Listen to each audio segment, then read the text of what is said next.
Lu nông sama kiamเป็นคนหนึ่งจัดหนึ่งปานเลยอยู่นั่นก็mới để tôi lạiไปเฮือนเถอในมาไปเฮือนเถอในมาคือเฮือนเมืองกำไรวางคือเฮือนเมืองหนังเป็นตอบเนี่ยกำไรอันเปลี่ยนนางสติธรรมที่วิทยานั่นน่ะฟังคือเมืองเข้ามาคาราปีนางเข้ามาคาราปีนางเข้ามาคาราปีนาง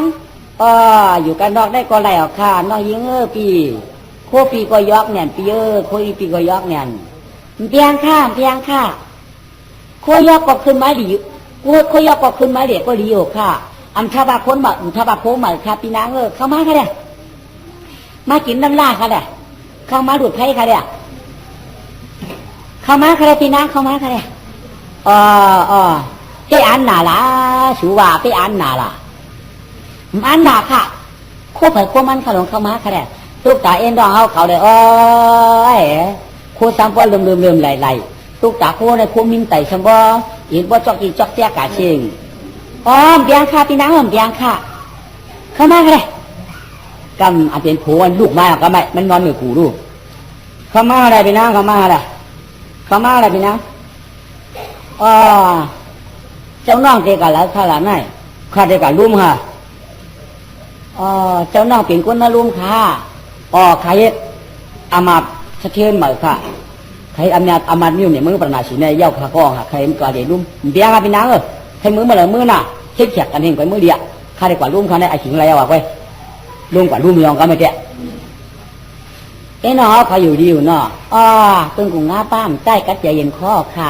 พี่น้องเขาก็ปีนังเกี่ยวอยู่ล้างช้างชายเย็นเจ้าค่ะเนาะ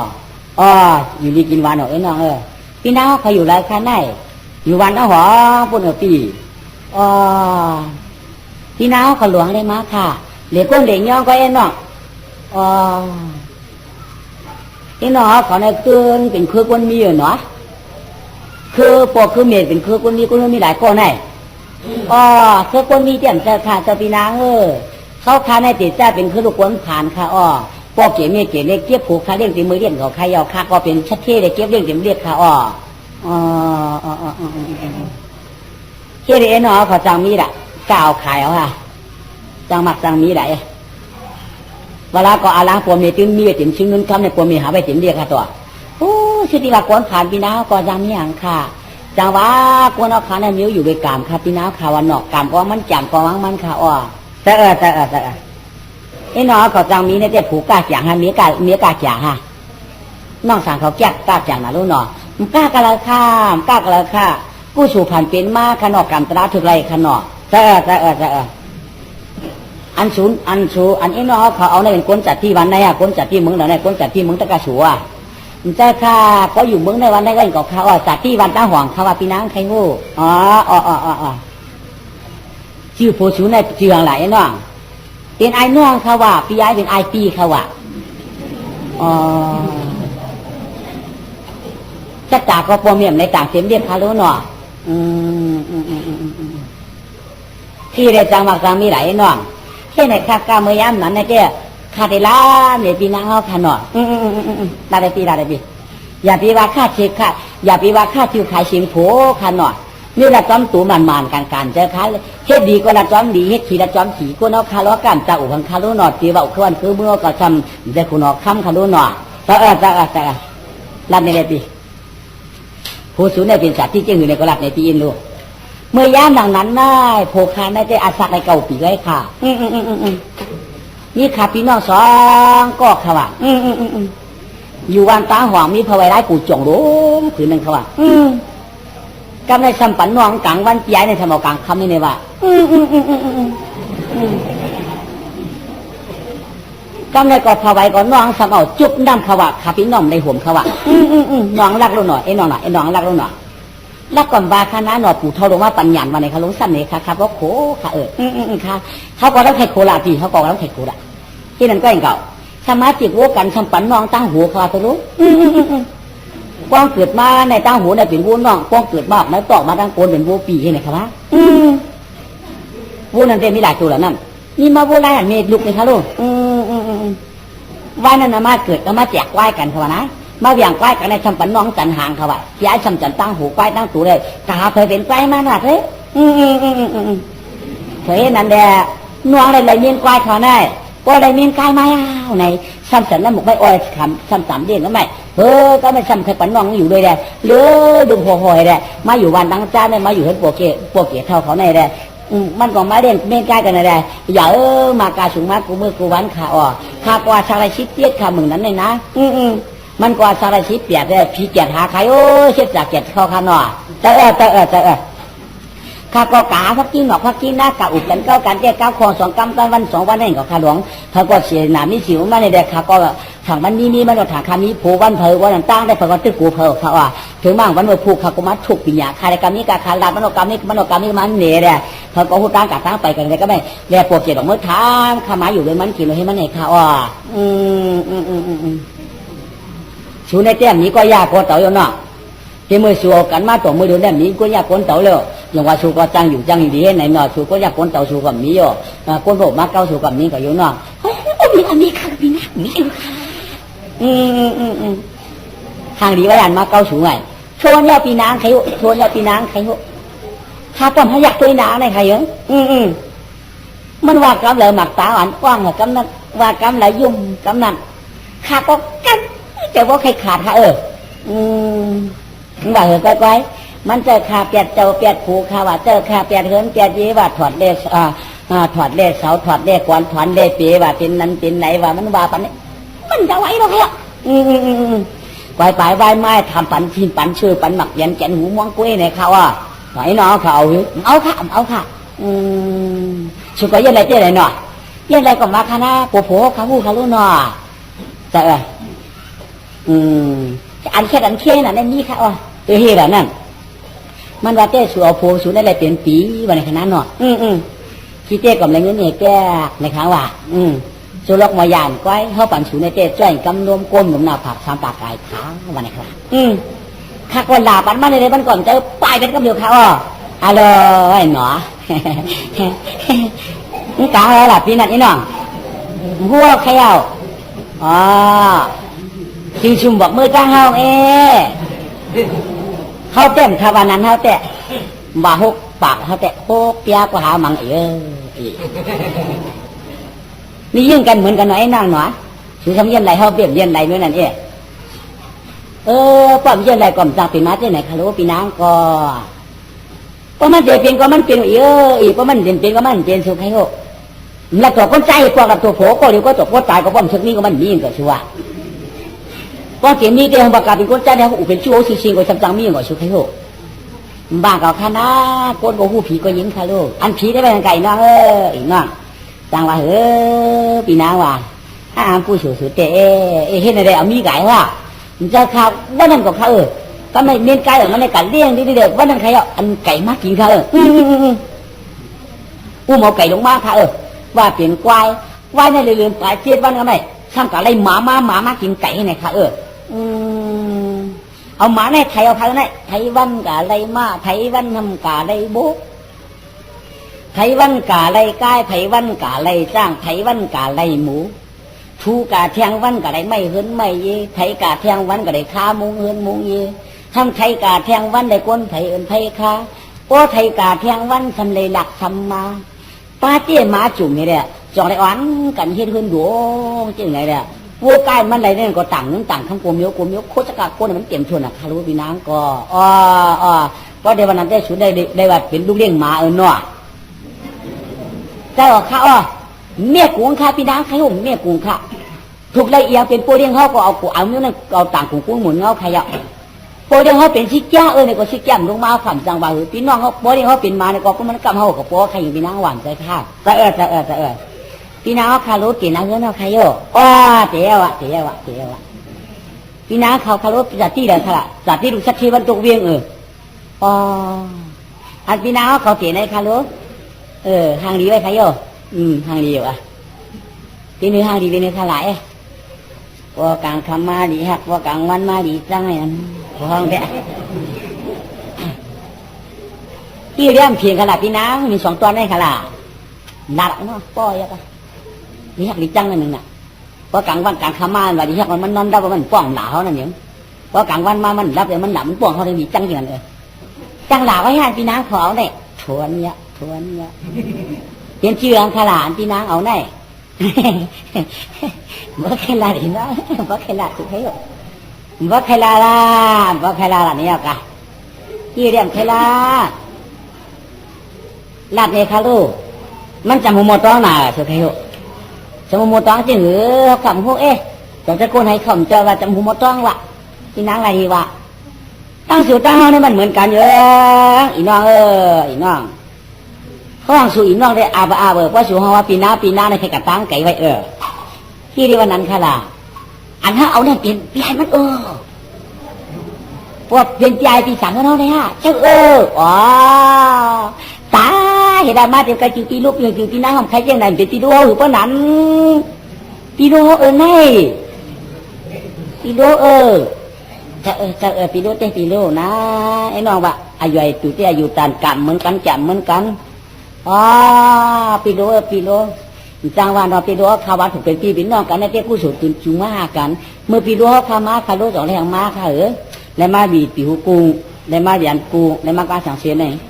กลางแล้วขลาดจุดปีน้ำตีขลาดมือเดียวกวายโมดอะไรอดกดบนเสียงเอาอย่างเกี่ยวอดกดเผยขลาดผู้หญิงมันกดร้องไห้กดตกไห้กดกินเดาหนะมั่งตัวยานนอนดึกลูกหลานหลวงพ่อในอีมั้ยผู้เฮ็ดก็มีปองเมื่อวันนั้นหลวงว่ามองในมั่งใจหือเมื่อวะเข้าไปลุงเจ้านี้อยู่ใครอยู่กวายตั้งเข้าไปมันเอาอย่างวัวก็มีอยู่ใครอยู่กวายตั้งวัวเอาอย่างcái khá lố cái có giải chuyện rồi vậy anh đứa tì hú này đi hú cái gì anh đứa cá xéo như bữa cậu cái đẹp anh nói đứa vì anh có biết khoa sen cậu có rồi mà điếu hơn có tiền hơn lắng đâu ha cha ơi chẳng cậu có lần mà hơn phản khaoนั่นhơn phản khao món mung toànนั่นยังหนามอนข้าหนาลูกไอ้เท่ามันขันอ่ะการถ้าก็ย่ำจำเฉยรู้จำเฉยที่อันเหมือนเด็กเขาสั่งก็ได้มัดเอาหน่วยกับเขายอมแย้มหน่วยยากไปยากทางก็ยกบอกแต่งแกนตัวปกติมันจะพอได้วางเลยเพิ่งเขาได้เอาตอกกล้วยกูตีที่ใหญ่เหมือนน้องลูกใหญ่เหมือนน้องพอมาวนจำชูในครอบครัวผมอ่อยห้อยปรามีชูใจกู้สู่เปลี่ยนได้คืนหลวง12หลังห่มปืนห่มประกันการงานกู้สู่ในทุกๆชั้นเด้ละเอียดคุณง่ายชูในในทางอยู่ไหนละเอียดไว้มาเปลี่ยนสัตย์เชื่อจ่อยเฮิร์นมาเลยคุณเอาคำสัมปันดิกมาว่าคือให้อามัดเมื่อในก่อสีอุบเมืองว่าในขาวานได้เป็นหมู่จุ่มบนในกระด้างเสียงเหมือนข้าเฮ้าโทษไว้กู้สู่อย่าไว้เมื่อเราพาโคปิเจเดมีอย่างคาปิโดหนอกไว้เอาเมื่อข้าได้ปิโดเอาเมื่อข้าได้หมากเรียนแกนหูมองก็ใช้โคดีโคจ่าจะในหับเมื่อข้าได้เงินคำจะในหับบังเมื่อข้าได้ข้าได้วัวก็เอาเมื่อข้าได้กายเอาเมื่อข้าได้มากก็เอาเมื่อข้าได้พี่น้องกันขันหน่อยโอ้พี่ดูเหมาพี่บ่าพี่ดูเหมาพี่ดูเหมาขนาดนั่งยิงก็ดีผู้เพราะผัวหามาขยอกเหิงยอกสิริผัวเขาหนังกุญแจในเมื่อก่อนเขาปืนเขาเอาเข่าจ้าคำเรียกเขาเราคำตัวเขาปุ๋ยอาเจไม่ดีเพราะอาเจไม่ดีเขาหรือเขาเอาเขาต้องเอาเขาเฮ็ดดีของเขาเอาเขาตีไปตีปืนตีอีกหรือให้รู้ว่าสังแห่ว่าคำหาเรื่องลงตัวปุ๋ยก็สิรินี่ดีเขาหลงหม้อเคยยอกก็เป็นสิริเขาหรือเจ๊ซักก็ไงอีอันยุคการสิรินั่งยังในชัวผ้าห่มยอกผ้าครอบใครข่มใหม่ในเป็นสิริมียิ่งย่าชัวที่เว้นเด่นที่เว้นกินได้กินที่เว้นยังได้ยังนำเต่าโคเก่าสิริมียิ่งย่าชัวเจ้าขลายเคลื่อนยอกผ่านยักผักขั้งข้ามผายสิริกุญแจลายหรือชัวคู่ห้องนี้วิธีเผยวิธีกุญแจหรือไงพวกเขาเฮ็ดก่อนแกเบี้ยงเพราะการทำอยู่เลยใจหรือหรือไงข้าเมื่อปีเมื่อเพราะเอาเมื่อเลยกูน้องใจสูกูน้องใจได้มาท่าสูข้าเอาเมื่อกูน้องใจมาป้อสูยามสูสันติว่าเมื่อเราข้าห่อปันเป็นเฉยๆเพียงเงินกูเป็นวันในห้างสูข้าเอาเมื่อกูโฟสูหลับกูโฟสูเล่เนี่ยคาปีรู้เนี่ยผู้ค้าเขาได้ดีว่าดีข้าผู้ค้าเขาได้ดีว่าดีอยู่ด้วยกันได้หลายปีเมืองก้นหุบหลายก็ดันกำคนละคนแล้วก็ชูนอเอานอนเนี่ยชูนอเอานอนเนี่ยเจ้านะอี ป้อมผ่านคนเราเนี่ยจังหลาปุ๊บจากนั้นมีอยู่เที่ยวเป็นอันดีกันก้อยๆอะสุขให้หูพวกเราอันไหลล้วนเลยเดี๋ยวมากกว่าตั้งหลักก็เผียวมาที่อะสุขให้หูเกณฑ์ว่าปีน่ะจะไหนพวกมักมีดีปีก็ยังแช่มฉานล้มหลังล้มป้องกันก่อนนี้สุขให้หูพวกทุกย้ายขันเจ้ากลางเดิมมากถึงชาติกันแล้วปั้นให้ชิงอื่นเขาพวกทุกข้าก็ชิงชาติกันปั้นอะพวกพันหนักก็อากาศมีมาสุว่าตั้งเจนใจสั่งมาสั่งกันที่ไว้โหลหลักกันติ๊กกันก้อยอะในแกพวกมังบีดีไปก็ยังแช่มฉานลองหลักลองป้องกันใครหลักใครป้องกันสุขให้หูอันว่าสุ่มจังหลักอันว่าเขาเทก็ยุ่มชูอะไรก็เปิดสูมีด้วยเข้าในของเขาผ่านดูห้องเสียงดังงานจนจอดบ้านจังว่าไปดีจันนะบาค่ามีแต่ไหนก็มีที่กูยิ่งก้นใจหมดละต่อขูจูกันค่ะปีนางปีดูปีดูช่องสูจามเตยกว่าดอกสูจามเตยอันผู้ชูตีหลานนั่นชูตีเปิ้นเมาสูเก้าสูตัวเปิ้นนั่นตัวสูย่ำเก้าเปิ้นลูกตีดีหลักอันนี้กันเลยล่ะก้นใจในแต่พวกเขาใครหล่าเขาของหล่าง่ายเฮ็ดเขาเฮ็ดพักถูกเจอไว้ก็เขาหล่าลองการลองไปการกัดเจียวกันนั้นมากก็เขากว้างก็มีกว้างกันปีนาปีรู้ว่าในกาข้างเทกาไก่เจ้าเต่ามาลาก่อนว่าชังเทกาป่วยโปวายมาก็ขาของไก่มาก่อนว่าชังไข่กากัดกาเต็มเจ้ากัดโปวายก็ขามาว่าชังไข่กันวันชังเป็นสีหาขึ้นโจป่วยขึ้นไปวัดตัวไข่มาเมื่อไหร่มาว่าชังโอ้ดีว่าดีค่ะจะเกี่ยวนะชูกับเรียนชูชูโยลูคือเด็กจังท่าจังลางก็ละหม้อก็กาชูจ้ำลองเขาลองพักจะได้ชูจ้ำจะได้ชูจ้ำกูไม่ว่าจ้ำได้สองปอกค่ะเฮ้ยชูจ้ำอยู่กาปอกหนึ่งได้มันก็กาลิกาแล้วมาก็ขำหูข้าก็มาหุงพักเรียนข้ามาอะไรข้ามาสมัครพิษในขัดตำหนโมบอกให้ช่วงปากค่ะกว่าพวกมาจำชี้กินก็มือจ้างกินค่ะก็ได้ข้าก็ถามจ้อมือหน่อต้องเพชรหือชูต้องพิษเพชรหือชูค่ะก็นะหน่อมันว่าชูเนี่ยว่าอันหมักพิษเตี้ยมเพชรปีเอาหมักพิษเพชรปีสีชั่วปีนั้นเพชรจังให้หรือนางว่าไหนค่ะหมักเพชรนั่นเพชรว่าปีรู้ว่าอยู่ในน้ำหนักตะกวมเพชรว่าเขาอยู่ด้วยกันตั้งปีตั้งกวยขมเพชรว่าเขาว่าไปกับพ่อหมอเฮ็ดได้ก็เสร็จนำในกอมาเพชรตีชั่วพ่อกวยเนี่ยว่าโหรัดปันเจ้าไหนหนอจำที่ไหนก็อีกเก่าตาพอข้าสามารถเสกโมเรียกข้าลูกข้ามาเสกสองกำรู้ไหมน้ำหนาวขนาดเจียมหนาวข้าลูกพอมาจำกินด้วยมันมาเกินว่าเจียมขนาดคือเจียมมาสูข้าก็ว่าไหนคือกดเจียมยาวคือจางมีมึงเป็นขายนางกันในเต้คือเจียมก่อนจังเก่าชอบปีกดเจียมคือกดเจียมสัญญากันเนี่ยมือเอาหลังตกมือใส่ห่วงน้ำไม่แดงเปลี่ยนกาวันไหนแค่จ้องป่องเนื้อขางโยสูมันในยันตัวเนื้อขางเตรียมเพื่อนนั่นมาข้าก็เลยว่าได้ตามว่ามันก่อนด่าข้าก็มาเฮ็ดดิมาเฮ็ดข้าก็มาจานเทียงเขาป้ามันเป็นไงคำชูห้องมือตาเบื่อเสียกันหาตีมือขึงเลยชูประถอดใบมันตีวันก็ได้มือขึงดีไรก็ได้ขึ้นมาบอกชูอยู่แล้วได้มาเตี้ยคำจวนกันมั้งเมื่อไหนนอกหน้าเมื่อเราไล่คาราปีรุ่มเอาอังกอมมือคารายับขึ้นมากำผูคือมาหรอพี่ช่างชูเจ้าการร่วมหนาร่วมเสืออันมาเหมือนได้เป็นปีรู้เขาว่านั่นจ้าไอ้เยี่ยมอย่ารอเมื่อแน่ปากก็เลยสังหูเป็นปีรู้ได้ตอนหน้าตอนตากันอุปสากันเป็นปีรู้เขาว่านั่นเป็นปีรู้เขาหน่อสุก็โค้ไปยอกน่ะมีอย่างเขารู้สูเป็นต้องสักเท่กับว่าอุเมฆขวาเปี้ยวันไหนมาปีใหญ่สูว่าเที่ยงสุ่มปันมือล่ะคู่เงินคู่คำยังไงคู่ไหวยังไงสุ่มเอาปันมือเตือกสองเตือกหล่ำจังเลือกเอามือล่ะเขาถามปันกุ้มเยอะที่โบเต็มกายเต็มเจ้าไปเหมือนกะลาเหมาไปเนื้อสุขให้เขาพี่รู้ก็ว่าอย่าไปก่อนนั่งยิ่งก็ดีผัวว่าไหนสุขให้เขาเจอเอามือมันก็เอามือสูว่าคือพอไปได้สังสีหนองมัดสามีมิ้วกับเหรอพอไปได้ก่อนกวายเอาว่าสูใกล้งานคืออันว่าดังเจียกันก็กวายเอาว่างูก็กวายเอาว่าอันปีรู้อะไรมาในกลางสังเชนก็กวายเอาว่าเรือปีหูก็กวายเอาว่าเหรียญก็กวายอ้วนสุขให้หลงว่าคงยอกหนาสุขให้หูปันมือหล่อสูคนนำเป็นนาสูก็ปันมือหล่อสูปันเบารู้ดีละสูดูเจอปีรู้เขาดูเจอปีรู้เขาปีไอ้เนี่ยมันตื้นในนั้นรู้ว่าสูก็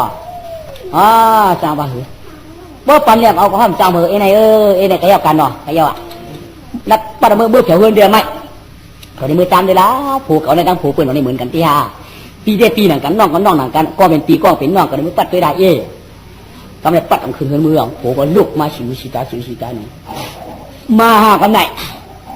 มามาก็อยู่แล้วแต่อยู่ห้องตัวนี้ดิ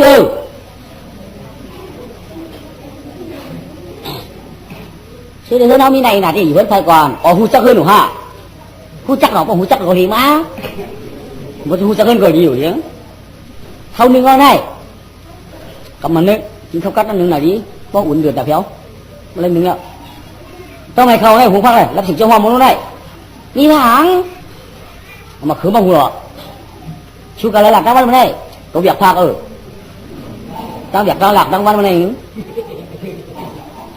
ตั้งได้เมียออกมามือเดียมักคือ2-3ลูกใช้ใส่ในหม้อร้อนกับนายเนี่ยถูกได้ใส่2แคบตั้มมักพี่ใส่2กั๊มมีเข็มแคบเฮ้เกลือนั่นทะเลปีเดียวมาใส่ปอบหน่อยเฮ้เห็นไหมเอาใส่ยังปล่อยงามยาออกกับไรกวนกูหยกขึ้นมาเนี่ยปลักใส่น้ำหวานแคบถูกเนาในตื่นมันนำรับสิ่งไว้สมหันในมันไฟเปียกเขียนไว้หนักกำไรไว้ในงามองปูต้มไปเข้าหนาวดูปั้นออกมาหอกกำเขาบนหูมังเงาอะไรไม่ปั้นเจ็ดในงามองโยนลูกเขาเนื้อหวานกำไรออกมามันเปื้อนแล้วเขาเอาแก้วถุงเราได้เขาจะปาเชียกยอง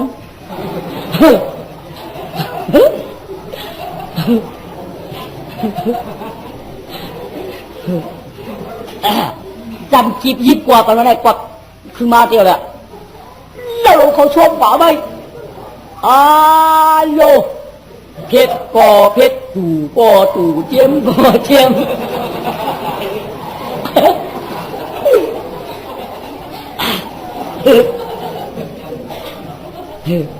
โอ้เดี๋ยวcó được ạ ủa mà xuống tùngขึ้นแล้วว่าbằng ta đó cảขึ้นได้xuống các cáiขึ้นมองกำผูกคุยบนนามีหมดเลยก็ไม่นี่อะไรđâyเขาจ๋ามีชัวร์เลยเจ๊กว่าเจ๊กมาคุณเขาพักป้อมบ้านยังบ้านพักบ้านมึงจะเหลือบ้านchúng nó có trùa mà khi có phết vào cứ có chém vào sao bom hết một thứ áo hết cái hướng mà hướng này ta trói rồi chẳngมันta đây có hiện nữa ba đây có hiện bao đây sang à ba đây mòมันba đây quảnมันหูมาถึงหนาวแล้วเจียมกาnày là có sải cứ đuôi lại có sải bạc khi đuôi được cái จียมnó mò như này bản như này chỉ mẹ chú ya mò như này cái hứa cấm hay sáu bọp mình cái hứa bản như này bọp mầm จียมไม่cho làมันcấm nàyทำอะไรก็ไม่มีก็ไม่กินเอาโมค้างให้จับเสาขอไปมั่วตะวันค้างปุ้ยจับเสาขอไปมั่วตะวันพี่กันพี่โมพี่กันพี่โมปัวหวานก็ไม่คือชอบจอกเจียกมันหนังหัวพี่ไพ่ครับเนี่ยมีเด็กดังให้ดังป่องเลยหรอกินน้ำพริกตำไม่ยำมั้งใจกินได้ก็น้ำพริกพวกเขาตาไว้ไหนฮะเพราะเจ้าไข่หมูเลยอ่ะมีตั้งที่ตั้งตำตั้งจะทำอะไรหน่อยจีบตอกให้กินน้ำพริกก้อยกว่าสังไหนการตำมันก็ลงขึ้นเชียงกันเลยก็ไม่มาทำทีมเชียงสมัยอยากตุกตากูหรือว่ากูปุ๊บทำยังไงใช่ไหมการตำเสียงกำหายคือเชียงมันตู้หน้าผากเขาได้จอกไปเขาหื้อว่าอะไรเสียละเชียงเทคเกียบละก็ทีมอีกเลยหื้อเชียงมีรองผูไว้เยอะยี่ไม่ก็要เชียงเจี๊ยกเลยเราขวาเบี้ยงใส่มันชาก็ได้ของมืออย่าตุกเนื้อไผ่เหรอไม่ได้เราไม่ไผ่ตามที่ถูกเราขาเสียวแกงแอกเลยเดี๋ยวมากำเนียงเฮียเหล่านำมาถกเชี่ยกันของหีได้ขลายหียังมันก็เคยมันอะไรมันเคยหมดมือเหล่านำเตาดินมากำช่องดึงเลยหมดที่มดเจ้กันเนี่ยนะควายก็ไม่มีก็ให้ดูคืนมือนอนจะดักกำไรไม่นอนแต่เราโผล่ได้นอนในหินฐานนอกไงนี่ไปตักเสียงมีมือให้มือป่องในว่ะ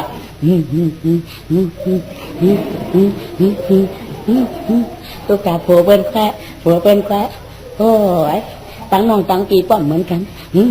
ตัวตาน้องมาเลย10 คืนหลง12หลังหัวปืนมีปืนก็เลย1 คู่กันโคกันโคปูโคเกทำบ่ลงเรื่องได้ไหม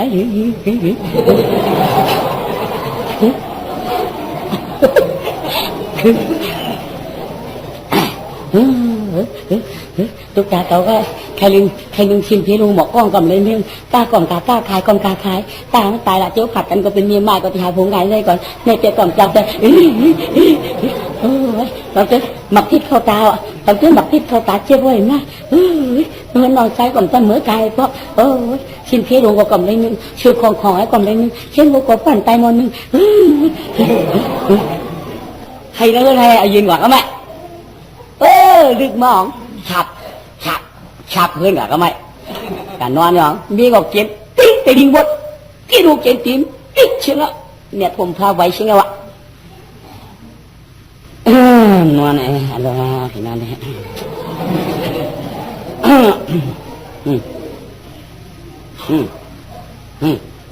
แต่เมียงปก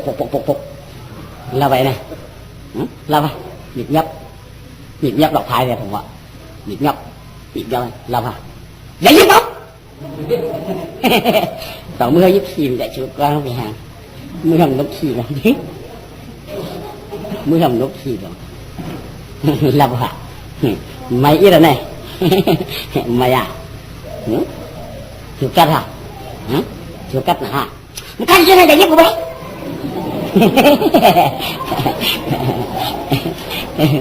จะlàm gì à thìจะlàm hại thìจะlàm gìจะlàm gì àเลยแกเดี๋ยวตั้งวันคือไอ้เขาบีบก้นน่ะเขาบีบก้นชูน่ะเขาบีบก้นอย่าบีบเขาแล้วเนี่ยนั้นถูกดูเขากัดน่ะกัดว่าตายอ่ะมั้งเดี๋ยวตุ๊กตาตั้งน้องตาฉูได้ตั้งฉูกัดกันฆ่าได้ดินอ่ะน้องตาเขาเป็นหรือน้องตาฉูในเฮือกชิบ2 ดอกหอมปืนไหนลำไปเฮืองผมเฮือกว่ากันงานไหนฉูไหนอียังก่อมปองหาปันเฮาชิมเพี้ยลุงหมอกล้องก็ชิมเพี้ยลุงน่ะหมอกล้องก่อมต้นในนึกชื่อของก็ก่อมต้นในนี่ไหนโอ้ไอ้ใดที่ตรงอ่ะอ๋อน่าจะตีดีดัดในฉูกว่าไอ้ไหนไหนตีดีดัดในฉูกว่ามันจังว่าว่าฉูปันเฮานอนเลยฉูเตะมือผูกมือวัดชินพี่ลุงน้ำกล้องก็เลย1 กว่า